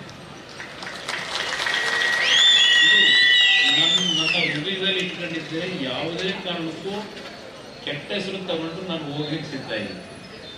ನಿಮ್ಮ ಜೊತೆಲೇ ನಾನು ಬದುಕೋದು. ನಾನೇನು ದೊಡ್ಡ ಆಡಂಬರದ ಜೀವನ ಏನು ಇಲ್ಲಿವರೆಗೆ ಮಾಡಿಲ್ಲ. ಬಡವ್ರ ಜೊತೆ ಬೆರ್ತಿದ್ದೇನೆ, ಬಡವ್ರ ಮನೆಯಲ್ಲ ಊಟ ಮಾಡಿದ್ದೇನೆ, ಕೊಟ್ಟಂತ ಮುದ್ದೆ ಅವರೆಕಾಳು ತಿಂದಿದ್ದೇನೆ, ಅವ್ರ ಜೊತೆನಲ್ಲೇ ಸಮಯ ಕಳೆದಿದ್ದೇನೆ. ಮುಖ್ಯಮಂತ್ರಿಯಾಗಿ ನಾನೇನು ದೊಡ್ಡ ಆಡಂಬರದ ಜೀವನ ಏನು ಮಾಡಿಲ್ಲ, ಹಣ ಸಂಪಾದನೆ ಮಾಡಿಲ್ಲ. ಸಂಪಾದನೆ ಮಾಡಿರೋದು ಈ ರಾಜ್ಯದ ಜನರ ಪ್ರೀತಿ. ಅದರಿಂದಲೇ ನಾನು ಉಳ್ಕೊಂಡಿದ್ದೇನೆ. ಏನು ಬಂದಿದ್ದೇನೆ ಯಾಕೆಂದರೆ ಮತ್ತು ನಾನು ಇವತ್ತು ನಿಮ್ಮ ಸಭೆ ಮುಗಿಸಿ ಬೆಂಗಳೂರು 2 ಸಣ್ಣ ಕಾರ್ಯಕ್ರಮಗಳು ಮಾಡ್ಕೊಂಡು ಡೆಲ್ಲಿ ಹೋಗ್ಬೇಕು. ನಾಳೆಯಿಂದ ಲೋಕಸಭೆಯ ಅಧಿವೇಶನ ಗಣರಾಜ್ಯೋತ್ಸವ ಭಾಗವಹಿಸಬೇಕು. 13ನೇ ತಾರೀಕು ಬರ್ತಾ ಇದ್ದೀನಿ. ನಾನು ನಮ್ಮ ಪೊಲೀಸ್ ಅಧಿಕಾರಿಗಳಿಗೆ ಬಹುಶಃ ನನ್ನಷ್ಟು ಗೌರವ ಕೊಟ್ಟಿರ್ತಕ್ಕಂಥವ್ರು ಈ ರಾಜ್ಯದಲ್ಲಿ ಮತ್ತೊಬ್ಬ ಸಿಗಲ್ಲ. ಬಹುಶಃ ಈ ದೇಶದಲ್ಲೇ ಇಲ್ಲ. ನಮ್ಮ ಅಧಿಕಾರಿ ಹೇಳ್ತೀನಿ, ಯಾವುದೋ ಒಂದು ಹೆಸರಿಗೆ ಏನು ಹೇಳ್ತಾ ಇದ್ರು. ನಾನು ಆ ವ್ಯಕ್ತಿ ಹೆಸರನ್ನ ಹೇಳಲಿಕ್ಕೆ ಹೋಗೋದಿಲ್ಲ. ಇದೇನು ಬಿಡಿದಿ ಸ್ಟೋರಿನ. ನಾನು ಒಂದು ಮಾತು ಹೇಳ್ತೇನೆ, ಯಾರಿಗೂ ಅಧಿಕಾರ ಶಾಶ್ವತ ಇಲ್ಲ. ನಾನು ಈ ರಾಮನಗರದ ನಮ್ಮ ಜನ ನನಗೆ ಓಟ್ ಹಾಕಿದಾಗ ಮೊದಲನೇ ಸಭೆಯಲ್ಲಿ ನಮ್ಮ ಅಧಿಕಾರಿಗಳಿಗೆ ಹೇಳಿದ್ದು, ಇಲ್ಲಿವರೆಗೆ ನೀವು ಆಡಳಿತ ಯಾವ ರೀತಿ ನಡೆಸಿದ್ದೀರಿ ನನಗೆ ಸಂಬಂಧ ಇಲ್ಲ. ಯಾವುದೇ ಕಾರಣಕ್ಕೂ ಅವರು ಕಾಂಗ್ರೆಸ್ ಇರಲಿ, BJP ಇರಲಿ, ದಳ ಇರಲಿ, ಅವ್ರ ಮೇಲೆ ಪೊಲೀಸ್ ಕೇಸ್ ಹಾಕೋದು, ಅವ್ರನ್ನ ಕೋರ್ಟ್ ಕಲಿಸೋದು ನಾನಿರೋವರೆಗೂ ಅದು ನಡೀಬಾರದು. ಯಾವ ಕುಟುಂಬಗಳು ಕೋರ್ಟ್ ಕಟ್ಟೆ ಹೋಗಬಾರದು ಅಂತ ಹೇಳಿ ಮೊದಲನೇ ಆದೇಶ ಕೊಟ್ಟವ್ರು ನನಗೆ. ನಾನು ಇದ್ದಂಥ ನೀವು ಆಶೀರ್ವಾದ ಮಾಡಿದ್ಮೇಲೆ ಯಾವುದೇ ರೀತಿಯ ಪೊಲೀಸ್ ದಬ್ಬಾಳಿಕೆನ ನಮ್ಮ ಜೀವನದಲ್ಲಿ ಮಾಡಲಿಲ್ಲ. ಅದನ್ನೇ ಈ ಮುಂದಡೆ ಹೇಳ್ತಾ ಇದ್ದಾನೆ. ನಾನು ಅವ್ನಿಗೆ ಹೇಳಿದ್ದೀನಿ, ನನ್ನ ಜೊತೆ ಇದ್ದಾಗ ಪೊಲೀಸ್ ತಿಟ್ಕೊಂಡು ರಾಜಕೀಯ ಮಾಡಬೇಡ, ಭಾಳ ದಿವಸ ನಡೆಯಲ್ಲ ಅಂತ ನನ್ನ ಜೊತೆ ಇದ್ದಾಗ ಹೇಳಿದ್ದೀನಿ. ಬಟ್ ಅವ್ರು ಹುಟ್ಟುಗುಣ, ನಾವೇನು ಮಾಡೋಕ್ಕಾಗಲ್ಲ, ನಡ್ಕೊಂಡ್ಬಂದಿದ್ದಾರೆ. ನಮ್ಮ ಅಧಿಕಾರಿ ಹೇಳ್ತಕ್ಕಂಥದ್ದು, ಇಲ್ಲಿವರೆಗೆ ನೀವೇನು ಮಾಡ್ಕೊಂಡಿದ್ರು ಮಾಡ್ಕೊಳ್ಳಿ, 2 ವರ್ಷ ಓಡೋದು ನಿದ್ದೆ ಮಾಡಿ ಇದ್ದಷ್ಟು ಈಗ ಓಡ್ತಾ ಇದೆ ಕಾಲ. ಕಾಲ ನಮಗೆ ಕಾಯಲ್ಲ, ನಾವು ಕಾಲ ಈಗ ಕಾಯಬೇಕಾದಂಥ ಪರಿಸ್ಥಿತಿ ಇದ್ದೇವೆ. ಒಂದು ಮಾತು ಹೇಳ್ತೀನಿ, ಹಿಂದೆ ಇದ್ದಂಥ ಕುಮಾರಸ್ವಾಮಿ ಬೇರೆ, ಹಿಂದೆ ಅಧಿಕಾರದಲ್ಲಿ ನಾನು ನಡ್ಕೊಂಡಿರ್ತಕ್ಕಂಥದ್ದು ಬೇರೆ. ಸಣ್ಣ ಒಬ್ಬ ಜವಾನ್ ಕೆಲಸ ಮಾಡ್ತಕ್ಕಂಥವ್ರಿಗೂ ಅಣ್ಣ ಅಂತ ಕರೆದಿದ್ದೀನಿ ಮುಖ್ಯಮಂತ್ರಿ ಆಗಿ. ಆ ರೀತಿ ನಡ್ಕೊಂಡ್ಬಂದವ್ ನಾನು. ನಮ್ಮ ಅಧಿಕಾರಿಗಳು ಹೇಳ್ತಕ್ಕಂಥದ್ದು ಇದು ಶಾಶ್ವತ, ಇದು 2 ವರ್ಷ ನಾವೇನು ಕೇಳೋದು ಬೇಕಾಗಿಲ್ಲ, ಒತ್ತೋಡ್ಸಕ್ಕೆ ತಯಾರಾಗವ್ರೆ ಜನ. ಈ ಸರ್ಕಾರನ ಎಷ್ಟು ಬೇಗ ಕಿತ್ತಿಸಬೇಕು ಅಂತ ಕಾಯ್ತಾ ಇದ್ದಾರೆ. ನೀವು 2,000 ರೂಪಾಯಿ ನನ್ನ ತಾಯಂದ್ರೆ ಕೊಡ್ತಾ ಇದ್ದೀವಿ, 30 ಕೋಟಿ ಬಸ್ ಪಾಸ್ ಕೊಡ್ತಾ ಇದ್ದೀವಿ, ಇದೆಲ್ಲ ಇದೆಯಲ್ಲ, ಇದೆಲ್ಲ ಸಂಪೂರ್ಣವಾಗಿ ಧೂಳಿಪಟ ಮಾಡ್ತಾರೆ ನನ್ನ ತಾಯಂದ್ರನ್ನೇ. ಮುಂದಿನ ಚುನಾವಣೆ ನನಗೆ ಗೊತ್ತಿದೆ. ನನ್ನ ಆರೋಗ್ಯದ ಪರಿಸ್ಥಿತಿಗಳು ಈ ರೀತಿ ಇದ್ರು ಕಳೆದ 3 ದಿನಗಳಿಂದ ನಾನು ಮಂಡ್ಯ, ತುಮಕೂರು, ಹಲವಾರು ಭಾಗದ ಹಳ್ಳಿಗಳಿಗೆ ಏನು ಭೇಟಿ ಕೊಟ್ಟಿದ್ದಾರೆ, ಆ ಜನರ ಭಾವನೆ ನೋಡ್ತಾ ಇದ್ದೇನೆ. ನಮ್ಮ ಅಧಿಕಾರಿಗಳು ಇಲ್ಲಿ ನಾನು ಬೆಳೆಸಿರ್ತಕ್ಕಂಥ ಈ ಜನರ ಕಣ್ಣಲ್ಲಿ ಒಂದೊಂದು ಹನಿ ನೀರೇನು ಹಾಕಿಸ್ತೀರಿ, ಅದಕ್ಕೆ ತಕ್ಕ ಶಿಕ್ಷೆಯನ್ನು ಅನುಭವಿಸ್ತಕ್ಕಂಥ ಕಾಲ ಆ ಭಗವಂತ ಕೊಡ್ತಾನೆ, ನಾನು ಕೊಡ್ತೀನಿ ಅಂತ ಹೇಳಲ್ಲ. ಇದು ಎಚ್ಚರಿಸ್ತಾ ಇದ್ದೇನೆ. ಈ ಜಿಲ್ಲಾಧಿಕಾರಿ ಇರಲಿ, ಅಸಿಸ್ಟೆಂಟ್ ಕಮಿಷನರ್ ಇರಲಿ, ಯಾರೇ ಇರಲಿ, ಇಲ್ಲಿ ನಡೀತಾ ಇದೆಯಲ್ಲ, ನಾವು ಹೇಳದ್ನಲ್ಲ, ಈಗ ಹೇಳ್ತಾ ಇದ್ದಿಲ್ಲ ನೀವುಗಳು. 2,800 ಎಕರೆ ಮೊದಲು ಸರ್ಕಾರಿ ಭೂಮಿ ಅಂತ ಪ್ರಿಲಿಮಿನರಿ ಲೆಕ್ಕಾಚಾರ ಯಾರೋ ಬಿಲ್ಲೆಯಿಂದ ತಹಸೀಲ್ದಾರ್ ನನ್ನ ಕಚೇರಿಯಲ್ಲಿ ಸ್ವಲ್ಪ ದಿವಸ ಇದ್ದ ಅವನು, ಈಗ ಶಿವಕುಮಾರ್ ಅಂತ ಸೇರ್ಕೊಂಡವನು. ಇನ್ನು ಅಂತರ್ನೆಲ್ಲ ಹೆಂಗೆ ಇಡಬೇಕು ಅನ್ನೋದು ಸ್ವಲ್ಪ ಈಗ ನನಗೆ ಅನುಭವ ಆಗಿದೆ. ಇಲ್ಲಾಗಿರ್ತಕ್ಕಂಥ ಬಡ ಹೆಸರು ಬೇಡ, ನಾನೇ ಗಮನಿಸ್ತೀನಿ. ಅದರಿಂದ ನನ್ನ ಬೆಳೆಸಿರ್ತಕ್ಕಂಥ ನನ್ನ ಜನ, ನೀವು ಹೆದರಬೇಡಿ, ನಿಮ್ಮ ಜೊತೆ ನಾನಿದ್ದೆ. ಇದಕ್ಕಿಂತ ನಾನು ಏನು ಹೇಳೋದಿಲ್ಲ. ನನ್ನನ್ನೇನು ಇವರೇನು ರಾಮನಗರದಿಂದ ಓಡಿಸೋಕ್ಕೇನು ಆಗಲ್ಲ, ಇವರೇನು ಓಡಿಸೋಕ್ಕಾಗಲಿ, ಈ ನೋಟಿಫಿಕೇಶನ್ ಆಗಲಿ, ಏನಾದರೂ ಏನು ಭಯ ಬೀಳಬೇಡಿ, ಅಷ್ಟು ಸುಲಭವಾಗಿ ತಗೊಳಕ್ಕಾಗಲ್ಲ.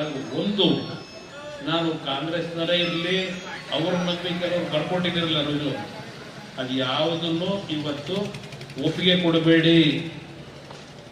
ಇವತ್ತು 2.5 ಕೋಟಿ ಅವ್ರು ಏನ್ ಹೇಳ್ತಾರೆ, ಈಗ ನಾಳೆ ಬೆಳಗ್ಗೆ ನೀವು ಮಾರಾಟ ಮಾಡಿದ್ರೆ 3 ಕೋಟಿ 4 ಕೋಟಿ ತಗೊಳಕ್ ತಯಾರಾದವ್ರೆ. ನೀವು 2.5 ಕೋಟಿ ಕೊಡಬೇಕಾಯ್ತು, ಏನು 2 ಕೋಟಿ ಕೊಟ್ಟಿದ್ದೀವಿ, 50%. ಯಾರ ಅಪ್ಪನ ಮನೆಗೆ ನೀವು ಕೊಡೋದು 50%? ಯಾವ ಇದನ್ನ ಹೇಳ್ತಾರೆ? ದಯವಿಟ್ಟು ಒಂದೊಂದು ದಿನಕ್ಕೂ ಭೂಮಿ ಬೆಲೆ, ಈಗ ಚಿನ್ನದ ಬೆಲೆ ನೋಡ್ತಾ ಇದ್ದೀವಿ, ಬೆಳ್ಳಿ ಬೆಲೆ ನೋಡ್ತಾ ಇದ್ದೀವಿ. ಇವತ್ತು ನಿಮ್ಮ ಮನೆಗೆ ಒಂದು ಮಕ್ಕಳು ಮದುವೆ ಮಾಡಬೇಕು ಅಂದ್ರೆ ಎಷ್ಟು ಕಷ್ಟ ಇದೆ, ಒಂದು ಚಿನ್ನ ಖರೀದಿ ಮಾಡಬೇಕು ಅಂದ್ರೆ. ಇವತ್ತು ಇರ್ತಕ್ಕಂಥದ್ದು ದೇಶದಲ್ಲಿ ಒಂದು ಭೂಮಿ ಬೆಲೆ, ಇನ್ನೊಂದು ಚಿನ್ನದ ಬೆಲೆ. ಚಿನ್ನದ ಬೆಲೆ ಯಾವತ್ತಾದ್ರೂ ಬಿಡಬಹುದು, ಭೂಮಿ ಬೆಲೆ ಬಿಡೋದಿಲ್ಲ. ದಯವಿಟ್ಟು ನಿಮ್ಮ ಕುಟುಂಬದಲ್ಲಿ ಸಂಪಾದನೆ ಮಾಡಿರ್ತಕ್ಕಂಥ ಭೂಮಿ ಯಾವ ಕಾರಣಕ್ಕೂ ನೀವು ಅವ್ರಿಗೆ ಎಷ್ಟೇ ನಿಮ್ಮ ಮೇಲೆ ಒತ್ತಡ ಹಾಕ್ತಾರೋ, ಆಸೆ ವಿಷಯ ಕೊಡ್ತಾರೋ, ಯಾವುದಕ್ಕೂ ತಲೆಬಾಗದೆ ಬಿಗಿಯಾಗಿರಿ. ಏನಿದೆ ಸಂಪೂರ್ಣವಾಗಿ ನಿಮ್ಮ ಭೂಮಿ ಉಳಿಸ್ಕೊಡೋದು ನಮ್ಮ ಜವಾಬ್ದಾರಿ. ಇವತ್ತು ನೀವು ಹಸುಗಳು ಸಾಕೊಂಡು ಇಲ್ಲಿ ತರಕಾರಿ ಎಲ್ಲ ಇಟ್ಕೊಂಡಿದ್ದೀರಿ, ಇದೇನು ಮಾರ್ಕೆಟಿಂದ ತಂದು ಇಟ್ಕೊಂಡಿದ್ದೀರಾ? ನೀವು ಬೆಳೆದು ಕಷ್ಟಪಟ್ಟು ಬೆವರು ಸುರಿಸಿ ಇವತ್ತೆಲ್ಲ ಇಲ್ಲೇನು ಇಟ್ಕೊಂಡಿದ್ದೀರಿ, ಇದನ್ನು ನೋಡ್ಬೇಕು. ಅವರು ಏನ ಉಳಿಸ್ಕೊಡೋದು ನನ್ನ ಜವಾಬ್ದಾರಿ. ನೀವು ಧೈರ್ಯವಾಗಿರಿ. ನಾವು ಬದುಕಿರೋವರೆಗೆ ರೈತರ ಪರವಾಗಿ ಇರೋದು, ನಾವು ರೈತರ ಪರವಾಗಿ ಇರೋದು. ಅದರಿಂದ ಇವತ್ತು ನಿಮಗೆ ಒಂದು ಧೈರ್ಯ ತುಂಬ ಹೋಗ್ಬೇಕು ಅಂತ ಬಂದೆ. ಭರವಸೆ ಇಲ್ಲ, ನನ್ನ ಜವಾಬ್ದಾರಿ. ನಿಮ್ಮ 1 ಇಂಚು ಭೂಮಿನೂ ನಿಮ್ಮಿಂದ ಹೋಗೋದಕ್ಕೆ ಅವಕಾಶ ಕೊಡೋದಿಲ್ಲ, ನನ್ನ ಜವಾಬ್ದಾರಿ. ಧೈರ್ಯವಾಗಿರಿ. ಆದರೆ ನಿಮ್ಮ ಒಗ್ಗಟ್ಟಲ್ಲಿ ಯಾವುದೇ ಕಾರಣಕ್ಕೂ ಒಡಕು ಬರುತ್ತಲ್ಲ. ನಾನು ಕಾಂಗ್ರೆಸ್ನವ್ರಿಗೂ ಅವ್ರಿಗೂ ಅದನ್ನೇ ಹೇಳ್ತೀನಿ ಬುದ್ಧಿ. ಅವ್ರ ಮತ್ತೆ ಯಾವ ಝೋನ್ ಇದ್ರು ತಕ್ಷಣದ ಯಾವ ನಮ್ಮ ಕೈಲೇ ಇರ್ತದೆ. ನಾವೇ ಮಾಡೋದು ಯಾವ ಝೋನು ಅಲ್ಲ. ನೀವು ನೆಮ್ಮದಿಯಿಂದ ಬದುಕಲಿಕ್ಕೆ ನಿಮಗೆ ವಿಶ್ವಾಸ, ನಿಮ್ಮ ಮನೆ ಮಗನ ಮೇಲೆ ಇದೆಯೋ ಏನೋ ಗೊತ್ತಿಲ್ಲ ನನಗೆ ವಿಶ್ವಾಸ ಇದೆ. 2028 ಜನತೆಯ ಸರ್ಕಾರ, ನಿಜವಾದ ರಾಮರಾಜ್ಯ ಅಂತಿದೆ. ರಾಮರಾಜ್ಯ ಬೇಕು ಅಂದ್ರಲ್ಲ, ನಿಜವಾದ ರಾಮರಾಜ್ಯ ಸರ್ಕಾರ ಈ ರಾಜ್ಯಕ್ಕೆ ತರಬೇಕು ಅಂತಲೇ ಆ ಭಗವಂತ 5ನೇ ಬಾರಿ ನನ್ನನ್ನು ಉಳಿಸಿ ನಿಮ್ಮ ಹತ್ರ ಕಳಿಸಿರೋದು. ನನಗೆ ನನ್ನ ಆಯಸ್ಸು ಏನಿದೆ ಹೇಳ,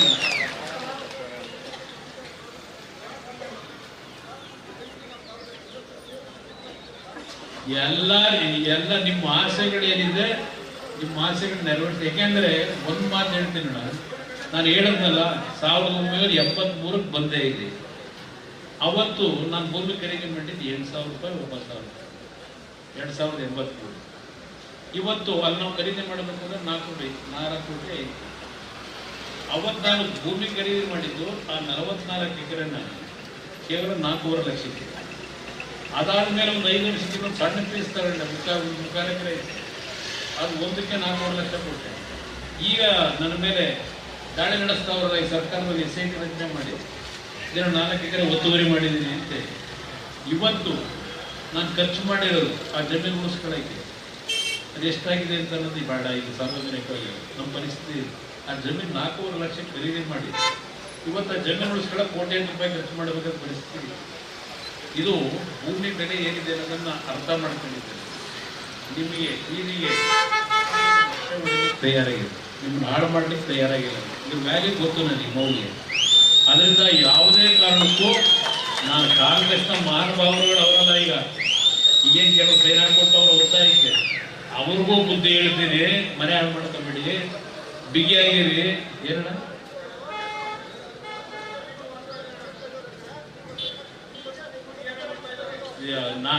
ಯಾವ ಕಾರಣಕ್ಕೂ ಅದು ನಮಗೇನು ಉಚ್ಚ 2.5 ಕೋಟಿ ತಗೊಳಕ್ಕೆ ಆ ಜಮೀನ. ಒಂದೇ ನಿಮಿಷ ಅವ್ರು ಗೊತ್ತು ನನಗೆ. ಯಾರ್ಯಾರು ಟೋಪಿ ಹಾಕ್ಬೋದು, ಯಾರ್ಯಾರು ನನ್ನಿಂದ ತಿಂದು ಏನೇನು ಮಾಡ್ಕೊಂಡು ಈಗ ಅಲ್ಲಿ ಕೂತವ್ರೆ ಗೊತ್ತಿದೆ ನನಗೆ. ಅದರ ಬಗ್ಗೆ ಬೇಡ ಚರ್ಚೆ, ಅದೆಲ್ಲ ವಿಷಯ ಗೊತ್ತಿದೆ ನನಗೇನು ಹುಚ್ಚ. ನಾನು 2 ಕೋಟಿಗೆ ಅದನ್ನು ಬರ್ಕೊಡಕ್ಕೆ. ಅದರಿಂದ ಬರಲಿ ನನ್ನ ಹತ್ರ ಇದೇ ವೇದಿಕೆಗೆ ಬೇಕಾದ್ರೆ ಇನ್ನೊಂದು ಟೈಮ್ ಕೊಡ್ತೀನಿ, ಬರಲಿ ಮಹಾನುಭಾವರು. ಶಿವಕುಮಾರ್ ಅಲ್ಲ, ಶಿವಕುಮಾರ್ ತಮ್ಮನೂ ಬರಲಿ, ಯಾರ ಬದಲು ಚರ್ಚೆ ಮಾಡಕ್ಕೆ ಸಿದ್ಧ ಇದೆ. ಸದ್ಯ ನಾನೇ ನೋಡ ನೀವು ಕೊಟ್ಟಿರೋ ಶಕ್ತಿ ನನಗೆ, ನೀವು ಕೊಟ್ಟಿರೋ ಶಕ್ತಿ ಇವತ್ತು ಕೊನೆ ಉಸಿರಿರೋವರೆಗೂ ಹೋರಾಟದ ಶಕ್ತಿ ಕೊಟ್ಟಿದ್ದೀರಿ. ನಮ್ಮ ಅಪ್ಪನೊಂದು ಭಾಗ ದೇವೇಗೌಡರು ಅವ್ರ ಮಗನಾಗಿ ಇವತ್ತು ಈ ಮಟ್ಟಿಗೆ ಧ್ವನಿ ಎತ್ತಬೇಕಾದ್ರೆ ಕುಮಾರಸ್ವಾಮಿ ಏನಾದ್ರು ಮಾತಾಡ್ತಾನೆ ಇದ್ರೆ ಅದೇನು ಮಾತಾಡ್ತಾನೆ ನೋಡ್ರಪ್ಪ ಅಂತ TV ಮುಂದೆ ಕೂತ್ಕೊಳ್ತಾರೆ ಅವರೆಲ್ಲ ಕಾಂಗ್ರೆಸ್. ಗೊತ್ತಿದೆ ನನಗೆ. ಆದ್ರಿಂದ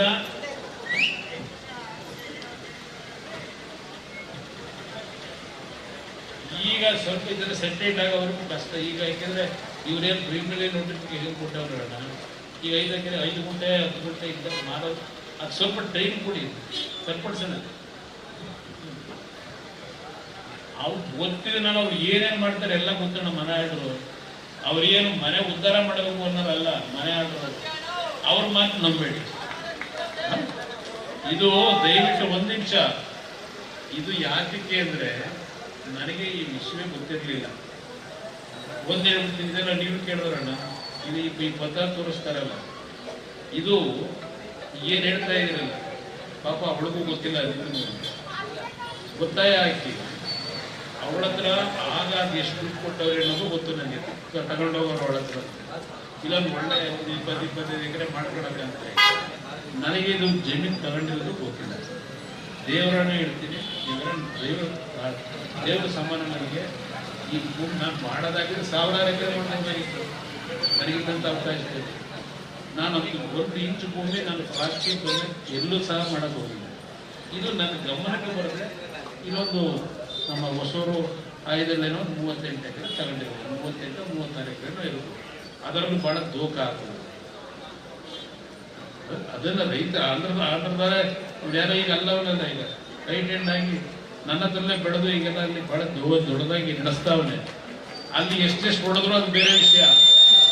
ಇಲ್ಲಿ ಇದನ್ನು ಯಾಕೆ ತೋರಿಸ್ತಾರೆ ಅಂದ್ರೆ ಇವರು ಮತ್ತೇನಾದರೂ ಇಲ್ಲಿ ಯಾರಾದರೂ ಬೇರೆಯವರು ದುರುಪಯೋಗ ಪಡಿಸ್ಕೊಂಡು ಏನಾದ್ರೂ ಅರ್ಜಿ ಕೊಟ್ಬಿಟ್ಟಿರೋದ್ರು ನಮ್ಮನ್ನು ಇವತ್ತಿನ ವ್ಯವಸ್ಥೆ ನೋಡ್ತಾ ಇದೆ. ಅಣ್ಣ ತಮ್ಮಗಳೇ ಹೊಡೆದಾಟ ಮಾಡ್ಕೊಂಡು ಕೊಲೆ ಸುಳಿಗಳಾಯ್ತು. ಇವತ್ತು ನಮ್ಮ ಪರಿಸ್ಥಿತಿ ಇಲ್ಲ. ಯಾರು ಈಗ ನಮ್ಮ ದುಡ್ಡು ತಗೊಂಡು ಏನೋ ಇನ್ನೊಬ್ಬ ಅವನ ಹೆಸರು ಜಮೀನು ರಿಜಿಸ್ಟರ್ ಮಾಡಿಸ್ಕೊಂಡವನೆ, ಇದು ಗೊತ್ತಿಲ್ಲ. ಆಮೇಲೆ ಕೊನೆಗೆ ಇನ್ನೊಂದ್ಸಲ ದುಡ್ಡು ಕೊಟ್ಟಿಗೆ ಅವನ ಹತ್ರ ಈ ಭೂಮಿ ಬರೆಸ್ಕೊಂಡವ್ರೆ. ಇದು ನಮ್ಮ ಮನೆ ಬರ. ಇದನ್ನ ಇಟ್ಕೊಂಡ್ಬಿಟ್ಟು ಈಗ ಅವರೇ ಬರ್ಕೊಟ್ಟವ್ರೆ ಯೋಗ್ಯತೆ ಬಂದಂತ ಚರ್ಚೆ ಮಾಡ್ಲಿ, ಬೀದಿಲಿ ಮಾತಾಡೋದಲ್ಲ. ಇದು ನಡೆದಿರ್ತಕ್ಕಂಥ ಒಪ್ಪಿಗೆ. ಅದನ್ನೇ ಹೇಳ್ತಾ ಇದ್ದೀನಣ್ಣ. ಈಗ ನಮಗೆ ಅವಳಿಗೂ ಏನು ಹುಚ್ಚ 2 ಕೋಟಿ ಕೊಡಕ್ಕೆ ಅಂತ. ಇವತ್ತು ನಿಮ್ಮ ಭೂಮಿ ಬೆಲೆ ಇವತ್ತು ಯಾವ್ದ ನಾವು ಫಿಕ್ಸ್ ಮಾಡಬೇಕು ತಗೋಬೇಕು ಅನ್ನೋದಾದ್ರೆ ನನ್ನ ಹೋರಾಟ ನೀವೇ ಮಾಡಿದಿರಲ್ಲಪ್ಪ. ಈಗ 13.5 ಕೋಟಿ ಎಕರೆಗೆ ಕೊಟ್ಬಿಡಿ. 13 ಕೋಟಿ ಎಕರೆಗೆ ಕೊಟ್ಬಿಡ. ನಾನೇ ನಿಮ್ಮ ಕಾರ್ಯಕರ್ತರಿಗೆ ಕೊಟ್ಬಿಟ್ರ ಬದಲಾಗಿ 13 ಕೋಟಿ 1 ಎಕರೆ ಕೊಡೋದಾದ್ರೆ ಅಂತ ಹೇಳಿ ಫಿಕ್ಸ್ ಮಾಡೋರು ಅವರೇ ಸರ್ಕಾರದ ಕ್ಯಾಬಿನೆಟ್ ಒಳಗೆ. ನಾನು ವಿಧಾನಸಭೆಯಲ್ಲಿ ಇರಬೇಕಾಗಿದ್ದು ಏನು ಮಾಡೋದು? ಡೆಲ್ಲಿಗೆ ಹೋದ್ರಿಂದ ಇವತ್ತು ವಿಧಾನಸಭೆ ಮಾತಾಡೋದಿಲ್ಲ ಅಂತ ತಂಗಿ ಹೇಳಿದ್ರಲ್ಲ, ಯಾರು ಮಾತಾಡಲ್ಲ ಅಂತ. ಇಟ್ಟಿದ್ರೆ ಯಾವ ರೀತಿ ತಗೊಂಡೋಗುವೆ ಅನ್ನೋದು ತೋರಿಸ್ಬೋದಾಗಿದೆ. ಇಲ್ಲ ನಾನು ನಿಮ್ಮ ಜೊತೆ ನಿಂತ್ಕೊಂಡು ಮಾತಾಡಬೇಕಷ್ಟೇ ಈ ಪರಿಸ್ಥಿತಿ. ಅದರಿಂದ ಇಲ್ಲ ಅಲ್ಲೇನು ಉಪಯೋಗ ಬರೋದಿಲ್ಲ, ಇಲ್ಲಿ ಮಾತಾಡಬೇಕು, ಇಲ್ಲಿ ಕಾನೂನುಬದ್ಧವಾಗಿ ಏನು ಹೋರಾಟ ಮಾಡಬೇಕು ಮಾಡೋದು.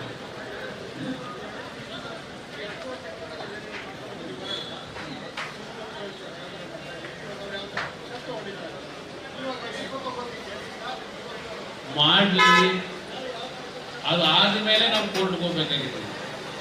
ಏನವ ಏನು ಧೈರ್ಯವಾಗಿರುವ ನನ್ನನ್ನ ನಿಮ್ಮ ಅಣ್ಣ ಅಂತ ಸ್ವೀಕಾರ ಮಾಡಿದ್ರೆ ಅದು ನಿಮ್ಮ ಅಣ್ಣ ಯಾವುದೇ ಕಾರಣಕ್ಕೂ ನಿಮ್ಗೆ ಅನ್ಯಾಯಕ್ಕೆ ಅವಕಾಶ ಕೊಡಲ್ಲ. ಈ ಅಣ್ಣ ಬದುಕಿರೋವರಿಗೆ ನನ್ನ ಮೇಲೆ ನಂಬಿಕೆ.